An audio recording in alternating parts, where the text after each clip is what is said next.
आप सभी का पुनः स्वागत है लाइव स्टडी लाइफ टाइम पर। आज हम बात करने जा रहे हैं भौतिक भूगोल के प्रथम सेमेस्टर के विद्यार्थियों के लिए भूगोल का पेपर फर्स्ट। बीए सेमेस्टर विद्यार्थियों के लिए बता रहा हूं मैं, और ख़ास तौर पे ये मत्स्य यूनिवर्सिटी के विद्यार्थियों के लिए, क्योंकि उन सभी को पता है अब उनके निबंधात्मक और लघुरात्मक प्रश्न नहीं आएंगे, उनके आएंगे वस्तुनिष्ठ प्रश्न MCQ। उन्हें ही आज हम देखने वाले हैं, क्योंकि काफ़ी विद्यार्थियों ने कमेंट किया सर हमें MCQ क्वेश्चन की सीरीज लेकर आए, तो हम आज लेकर आ चुके हैं। सभी प्रश्न आपके मोस्ट इंपोर्टेंट है। जो विद्यार्थी अब जो आपकी मत्स्य यूनिवर्सिटी की पहले जो 2024 की नई सीरीज थी उनमें निबंधात्मक और लघुरात्मक प्रश्न थे, लेकिन फिलहाल फिर से सीरीज छप चुकी हैं जिनके अंदर MCQ क्वेश्चन आपको देखने को मिले हैं। तो सीरीज में से जो मॉडल पेपर बनाया है उसमें से कुछ क्वेश्चन तथा साथ में आपके जो तीनों इकाई यानी कुल मिला के आपकी जितने भी इसके अंदर इकाई आती हैं पार्ट फर्स्ट सेमेस्टर के अंदर, उन सभी में से 5-5, 10-10 क्वेश्चनों को संग्रह करके इस मॉडल पेपर के अंदर हम 50 MCQ देखेंगे, और इसका सेकंड पार्ट में हम देखेंगे 50। कुल मिला के हमें 100 MCQ तो देखने ही है, क्योंकि आपको पता है कि आपके पेपर में 100 MCQ यानी 100 वस्तुनिष्ठ प्रश्न आएंगे। खास बात यह है कि उसमें नेगेटिव मार्किंग नहीं होगी, तो आपको पूरे क्वेश्चन करके आना है। OMR सीट मिलेगी, OMR सीट में आपको गोले भर के आने हैं। OMR सीट भरने का सही तरीका क्या है, एग्जाम से पहले कुछ दिनों पहले बहुत जल्द इसके ऊपर वीडियो आने वाली है, उसको अवश्य देखा जाएगा। क्योंकि OMR सीट में अगर आपने एक भी गलती कर दी तो आप चाहे से पूरे प्रश्न सही होने पर भी आपका रिजल्ट फेल दिखाएगा, इसलिए OMR सीट सावधानी से भरिएगा। तो सबसे पहले देख लेते हैं हम क्वेश्चनों को फटाफट। मैं यहाँ पर आपको क्वेश्चनों को ज़्यादा समय व्यर्थ नहीं करूँगा, डायरेक्ट क्वेश्चन बोलेंगे और इसका आंसर बताऊंगा। इसकी जो PDF आपको मैं बाद में लास्ट में बता दूंगा। पहले मैं इनके आंसर टिक लगा देता हूं सभी के, फिर बाद में आप इस PDF को चाहे से फ़ोन में डाउनलोड करके भी एक बार पेपर में जाने से पहले पढ़ सकते हैं। चलिए शुरू करते हैं बिना किसी देरी के। शुरू करने से पहले अगर आप हमारे चैनल पर नए हैं तो चैनल को सब्सक्राइब कर लें, वीडियो को शेयर करें और एक लाइक करें। देखिए सबसे पहला प्रश्न नॉर्मल प्रश्न है, भूगोल के जो ज्योग्राफी का शब्द का प्रयोग सर्वप्रथम किसने किया था। तो इसका राइट आंसर आपका ऑप्शन नंबर C यानी ऑप्शन नंबर सेकंड, इरोस्ट्राटस। ठीक है, तो सेकंड प्रश्न आता है हमारे, भौगोलिक विचारधारा में नवनियतिवादी की विचारधारा का प्रवर्तक कौन था। यहाँ पर ऑप्शन आपके पास 4 है, आपके पास समय है कुछ समय सेकंड का, आप इनमें से उत्तर सही बता सकते हैं। और इसका राइट आंसर आपका option number B Griffith Taylor. ठीक है, याद रखिएगा, मैं इन सभी के लगा रहा हूँ, और इस वीडियो को यानी इस PDF को मैं इसी प्रकार से सेव कर दूंगा, फिर आप अंदाजा लगा लीजिएगा कि जो गोले में है वो इनके राइट आंसर है। अगला प्रश्न देखिए, प्रश्न है हमारा, भूगोल को मानव परिस्थितिकी के रूप में परिभाषित करने वाला विद्वान कौन है। ऑप्शन 4 है यहाँ पर, आप पढ़ सकते हैं, और इसका जो राइट आंसर है वो है option number D H bureaus. ठीक है, याद रखना है आपको। मैं यहाँ पर आपको समय इसलिए ज़्यादा नहीं खराब कर रहा कि सर बोल रहे सर हमें तो पढ़ने दीजिए, मैं इसलिए नहीं कर रहा क्योंकि बस आपको मैं डायरेक्ट आंसर बता रहा हूँ ताकि आपको प्रश्न मिलते ही आपका डायरेक्ट लिंक आंसर से हो जाए, बाद में परीक्षा में देखने को मिले आपको ये प्रश्न, तो सीधे आप आंसर पे चले जाएं। अगला प्रश्न देखिए, किस ग्रह के चारों ओर परिक्रमा करने वाले छोटे आकाशीय पिंड को क्या कहते हैं। यानी किसी ग्रह के चारों ओर जो परिक्रमा करते हैं छोटे आकाशीय पिंड, उन्हें क्या कहते हैं। ऑप्शन आपके पास 4 है, ग्रह, उपग्रह, क्षुद्र ग्रह या फिर सौर तारे। तो आई होप आप सभी को इसका आंसर आता होगा, उन्हें कहते हैं उपग्रह। ठीक है, याद रखिएगा। अगला प्रश्न देखिए, सूर्य के चारों ओर चक्कर लगाते हैं वो क्या कहलाते हैं, यानी वो ग्रह जो वेग होता है वो क्या है। ऑप्शन 4 है आपके पास, 4 ऑप्शन आप पढ़ सकते हैं, और कुछ सेकंड का समय आपके पास है। देखिए सबसे पहले आपको प्रश्न की लैंग्वेज समझो, अगर किसी विद्यार्थी को प्रश्न समझ नहीं आता, पूछ रहा है प्रश्न कि सूर्य के चारों ओर चक्कर लगाते ग्रह का वेग, यानी जब सूर्य के पास आ जाते हैं ग्रह, यानी उसके जो चारों में चक्कर लगाते हैं उनका वेग कब बढ़ता है और कब घटता है, प्रश्न आपसे ये पूछना चाहता है।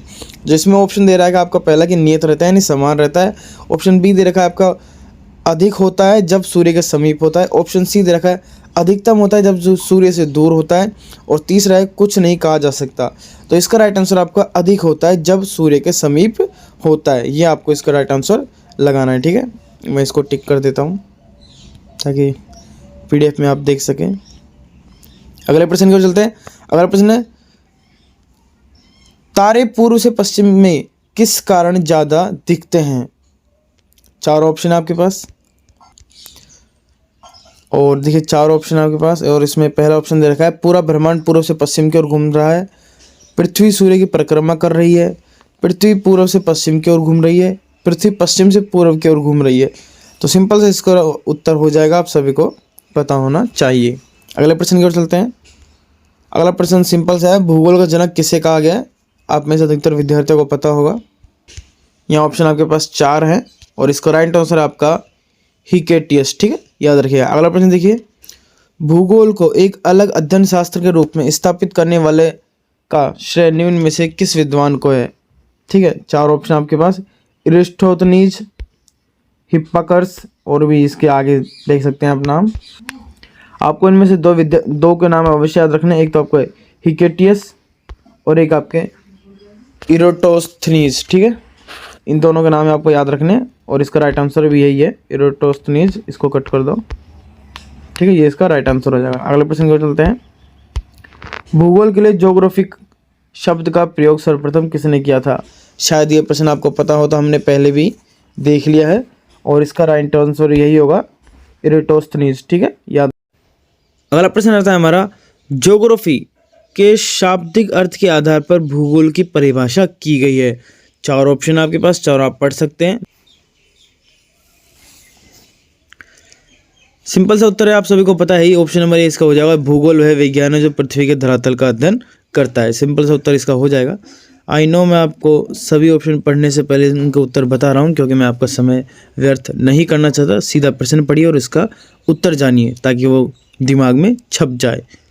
अगला प्रश्न की ओर चलते हैं। अगला प्रश्न आता है हमारा, भूगोल पृथ्वी के केंद्र मानकर अध्ययन करने वाला विज्ञान है, किसने कहा था?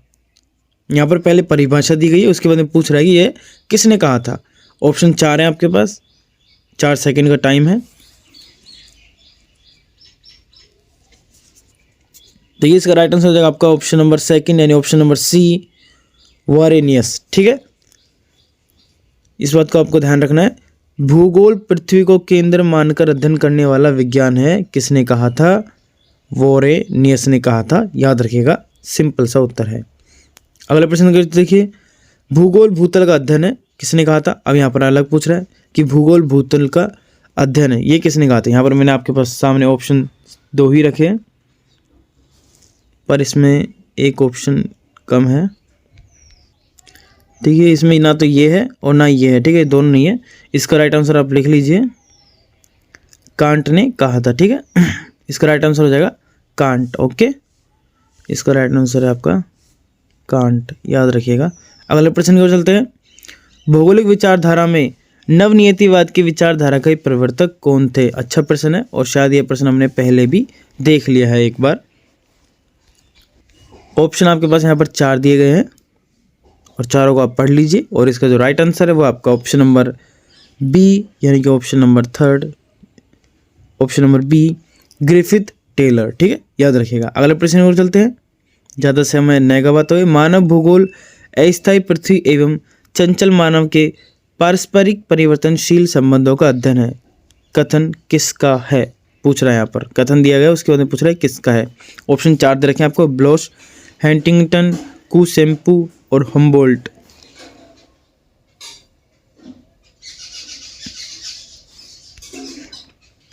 इसका राइट आंसर आपका ऑप्शन नंबर सी, कुसेम्पल। ठीक है, याद रखिएगा। अगला प्रश्न देखिए, पृथ्वी के स्वरूप, उसकी आकृति, पृथ्वी का नक्षत्रों से संबंधित आदि के बारे में अध्ययन, और ऑप्शन आपके पास 4 हैं। चौथा ऑप्शन आप देख सकते हैं, भू आकृति विज्ञान के अंतर्गत किया जाता है। ऑप्शन सी है जैव भूगोल के अंतर्गत किया जाता है। ऑप्शन बी है भूगणितीय भूगोल के अंतर्गत किया जाता है और ऑप्शन ए है महासागरीय विज्ञान के अंतर्गत किया जाता है।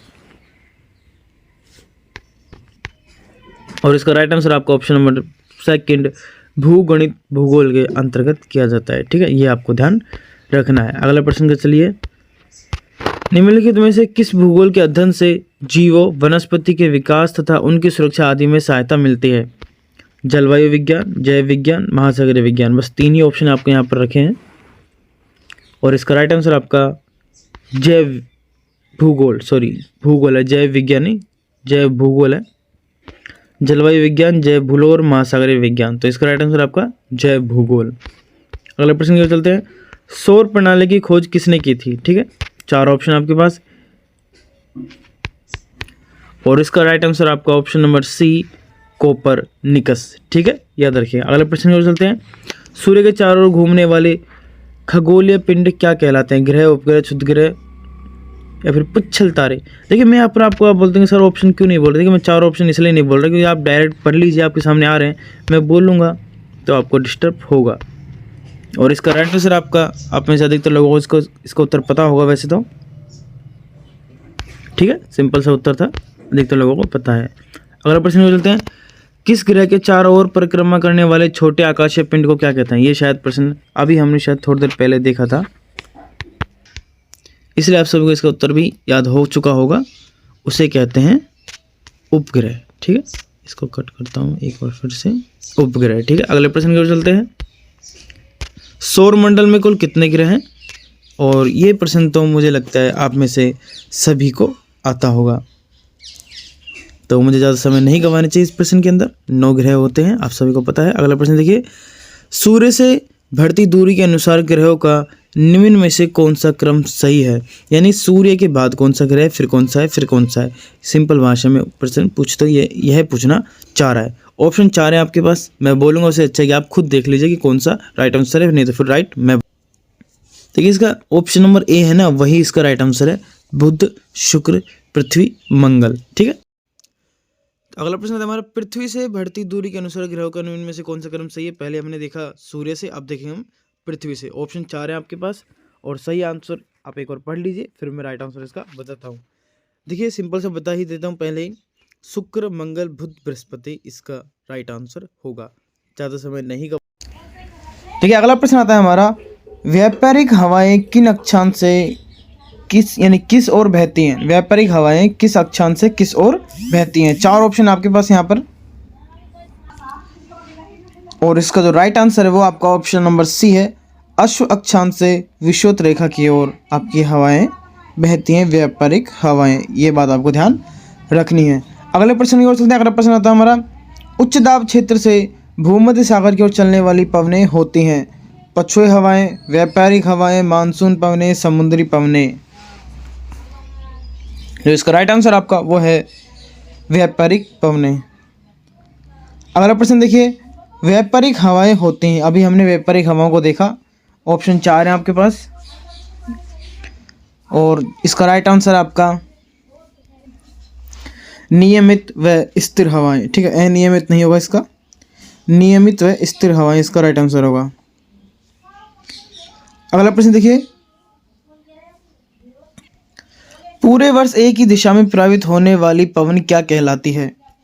ऑप्शन 4 है आपके पास, मैं 4 ऑप्शन बोल नहीं रहा यहाँ पर, आप खुद पढ़ लीजिए और जो आपको राइट आंसर लगे वो अपने मन में कर लीजिए, फिर मैं तुरंत आपको इसका राइट आंसर बताने वाला हूँ।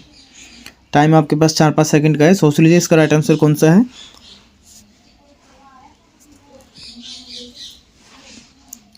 आई होप आप सभी इसका राइट आंसर सोच लिया होगा। जिस इसका राइट क्या है कमेंट बॉक्स में जरूर बताइएगा। अगले प्रश्न की ओर चलते हैं, उपोषण उच्च दाब से विषुवत रेखा निम्न दाब की ओर चलने वाली पवनें क्या कहलाती हैं। यहाँ पर 2 ही ऑप्शन रखे आपके पास, व्यापारिक पवनें व ध्रुवीय पवनें, और इसका राइट आंसर है आपकी व्यापारिक पवनें। अगला प्रश्न देखिए, व्यापारिक पवनें कहाँ से चलती हैं। 4 ऑप्शन है यहाँ पर आपके, विषुवत निम्न दाब से, और 3 ऑप्शन है उपोषण उच्च दाब से, अथवा ध्रुवीय निम्न दाब से, और चौथा ऑप्शन आपके पास ध्रुवीय उच्च दाब से।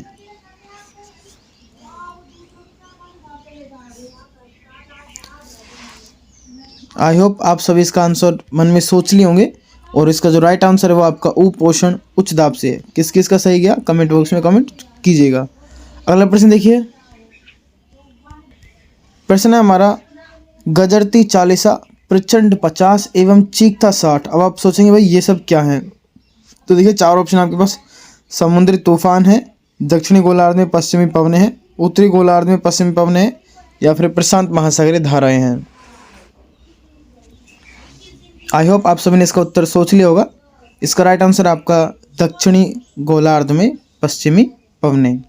अगले प्रश्न को चलते हैं, दहाड़ता 40 क्या है, यानी इनमें से कौन सी है।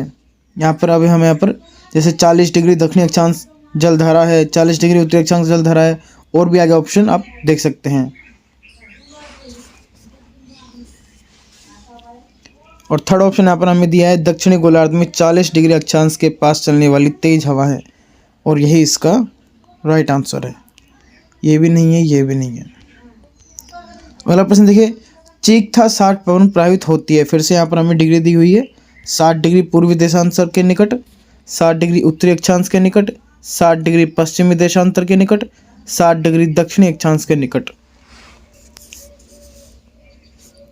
इसका जो आपका राइट आंसर है ऑप्शन नंबर डी हो जाएगा, 60 डिग्री दक्षिणी अक्षांश के निकट।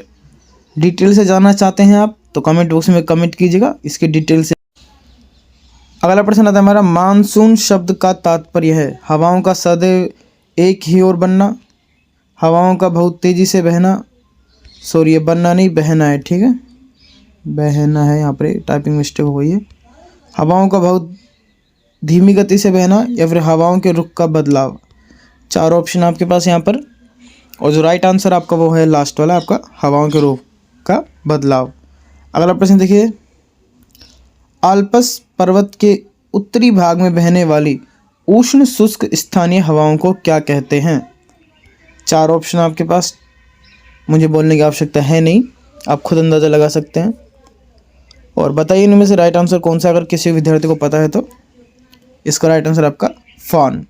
4 ऑप्शन थे, चिनुक, खमिस, फॉन, रिसोको, लेकिन इसका राइट आंसर आपका फॉन। अगला प्रश्न देखिए, अर्जेंटीना के पंपास क्षेत्र में उरुग्वे की ओर से प्रचंड वेग से चलने वाली ठंडी हवाओं को क्या कहते हैं। यहाँ पर आपके पास 3 ऑप्शन हैं, जो इसका राइट आंसर आपका प्रश्न में ही देखने को आपको मिल गया था। राइट आंसर इसी का प्रश्न का पंपेरी इसका राइट आंसर है, ठीक है, पंपास पंपेरी, याद रख लीजिएगा, दोनों शब्द एक जैसे हैं, प्रश्न आ जाए तो गलत नहीं होना चाहिए। यूरोप में जूरा पर्वत से जनेवा झील की तरफ रात्रि में चलने वाली शीतल एवं उष्ण पवनों को किस नाम से जाना जाता है। 4 ऑप्शन आपके पास यहाँ पर। कुछ विद्यार्थियों को ये नाम नए लग रहे होंगे कि सर ये हमने कभी नाम सुने नहीं है, पर ये आपके सिलेबस में है। जोरान इसका राइट आंसर होगा। अगले प्रश्न को चलते हैं, रॉकी पर्वत की पूर्वी ढालों पर उतरने वाली हवाओं को संयुक्त राज्य अमेरिका और कनाडा में क्या कहते हैं। 4 ऑप्शन आपके पास, सिरोको, चिनुक, हिरिकेन, खमसिन। इसका राइट आंसर आपका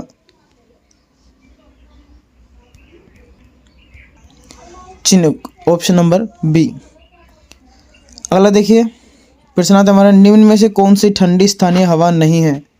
पूछ रहा है हवा नहीं है, इस बात पर आपको ध्यान देना है, और इसका राइट आंसर आपका खमसिन, ठीक है। और इसी का अगला प्रश्न आता है हमारा, निम्न में से कौन सी ठंडी स्थायी हवा है। अब यहाँ पे पूछ रहा है कि कौन सी ठंडी हवा है। ऑप्शन है हमारे पास बोरा, पंपेरो और मिस्ट्रल। तो ये तीनों आपको नाम याद रख लीजिए, उपरोक्त सभी इसका राइट आंसर है। अगला प्रश्न देखिए, निम्नलिखित में से कौन सी वायु स्विट्जरलैंड में उत्तरी अल्प्स के विमुखी ढाल पर बहती है। ऑप्शन फिर से वही 4 है आपके पास, और आपको राइट आंसर अपने मन में सोचना है। इसका राइट आंसर आपका फॉन, ठीक है, याद रखिएगा। अगला प्रश्न देखिए, चिनुक एक है, बहुत बार हम चिनुक को पढ़ चुके हैं, आप सभी इसका राइट आंसर दे सकते हैं। स्थानीय हवा, सनातनी हवा, स्थायी हवा, समुद्री जलधारा। आई नो कुछ विद्यार्थी इसका बिल्कुल सही आंसर दे सकते हैं क्योंकि अभी हमने पढ़ लिया है इसको, ये एक स्थानीय हवा है। अगला प्रश्न देखिए, निम्नलिखित में से कौन सा युग्म सुमेलित नहीं है। यहाँ पर आपको सुमेलित करना है, लेकिन जो गौर करने की बात है वो है यहाँ पर पूछ रहा है सुमेलित नहीं है, ठीक है। तो ऑप्शन ए भी सही है, ऑप्शन सी भी यहाँ पर सही, ये आपका गलत है, बोरा पोलैंड। अगला देखिए, निम्नलिखित में से कौन से स्थानीय पवन इटली में रक्त की वर्षा लाती है। यहाँ पे हंसले रक्त नहीं बहता है, ठीक है, कहीं विद्यार्थी सोचे। ऑप्शन 4 है आपके पास, इसका राइट आंसर है वो आपका सिरोको, ठीक है, याद रखिएगा। अगला प्रश्न देखिए, निम्नलिखित में कौन सी, एक सेकंड हाईलाइट कर देता हूँ, निम्नलिखित में से कौन सी स्थानीय पवन हिमबक्षी के नाम से जानी जाती है। ये इनके पवनों के नाम है, ठीक है, कन्फ्यूज मत होइएगा। अच्छे प्रश्न, ऐसे प्रश्न बनेंगे आपके। इसका राइट आंसर आपका चिनुक। अगला प्रश्न देखिए, निम्नलिखित में से कौन से स्थानीय पवन को डॉक्टर वायु भी कहते हैं? तो ये ऐसे प्रश्न बनने की संभावना आपके ज़्यादा होती है, ऐसे छोटे छोटे क्वेश्चन। फॉन, हरमटन, ठीक है। मैंने यहाँ पर आपके लिए 2 ही ऑप्शन रखे हैं बस, इनमें से आप बता सकते हैं कि कौन सी डॉक्टर वायु है। तो याद रखिएगा हरमटन, क्योंकि फ़ोन हम पहली बार देख चुके हैं पहले भी। याद रखिएगा इन चीज़ों को, छोटी छोटी चीज़ें से नहीं। हिमबख्शी, चिनुक, डॉक्टर वायु, हरमटन, ऐसे प्रश्न। अगला प्रश्न देखिए, निम्नलिखित में से कौन से स्थानीय पवन अफ्रीका में गिनी तट के लोगों को आर्द्र मौसम से राहत प्रदान करती है? अच्छा प्रश्न है, ये प्रश्न छपने की संभावनाएं आपके अधिक है, मैं पहले ही बता दूं आपको। और अभी अभी हमने इसी को पढ़ लिया है, हरमटन, ठीक है, याद रखिए। अगला प्रश्न देखिए, वायुमंडलीय हवा पृथ्वी पर रखी जाती है पतनों द्वारा, पृथ्वी के घूर्णन द्वारा? 2 ही ऑप्शन यहाँ पर मैंने आपके लिए रखे हैं। आप में से अधिकतर लोगों को इसका आंसर पता भी होगा, पृथ्वी के घूर्णन द्वारा। अगला प्रश्न देखिए, क्षोभ मंडल की धरातल से अधिकतम ऊंचाई है? अच्छा प्रश्न है, और इसका भी आंसर मुझे पता है कि आधे से विद्यार्थियों को आता होगा। जिन्होंने ज्योग्राफी के जो विद्यार्थी हैं उन्हें अवश्य इसका आंसर आता होगा। ऑप्शन आपके पास 4 है यहाँ पर, 6 किलोमीटर, 12 किलोमीटर, 8 किलोमीटर और 18 किलोमीटर। तो इसका राइट आंसर हो जाएगा आपका 18 किलोमीटर। अगला प्रश्न आता है हमारा, क्षोभ मंडल में तापमान की सामान्य ह्रास की 1 डिग्री सेंटीग्रेड प्रत्येक, ऑप्शन 4 है आपके पास, 146, 156, 166, 176। तो इसका राइट आंसर होगा आपका 146 मिली हेतु। अगला प्रश्न देखिए, क्षोभ मंडल एवं समताप मंडल के बीच स्थित संक्रमण क्षेत्र को क्या कहते हैं? ऑप्शन 4 है आपके पास, समताप सीमा, क्षोभ सीमा, मध्य सीमा, बाह्य सीमा। तो इसका राइट आंसर आपका क्षोभ सीमा। अगला प्रश्न देखिए, पृथ्वी के वायुमंडल का सर्वाधिक घनत्व कहाँ पर होता है? ये ऑप्शन आप सभी के लिए, ये प्रश्न आप सभी के लिए, और इसका उत्तर आप सभी को कमेंट बॉक्स में देना है। पृथ्वी के वायुमंडल का सर्वाधिक घनत्व कहाँ पर होता है, ये आपको कमेंट बॉक्स में उत्तर देना है। इसकी बात करते हैं पीडीएफ की, तो इसकी पीडीएफ आपको हमारे टेलीग्राम चैनल पर मिल जाएगी। टेलीग्राम चैनल का लिंक मैं डिस्क्रिप्शन में दे दूंगा। साथ ही मैं आपकी ज्योग्राफी के प्रैक्टिकल से संबंधित बनने वाली शीट्स, जो आपकी ड्राइंग शीट बनती है, उनका लिंक मैं डिस्क्रिप्शन में दे दूंगा। पूरी प्लेलिस्ट है, चैनल पर जाकर आप देख सकते हैं। वीडियो अच्छा लगे तो लाइक करें, चैनल को सब्सक्राइब करें। मिलते हैं नेक्स्ट वीडियो में, तब तक के लिए धन्यवाद।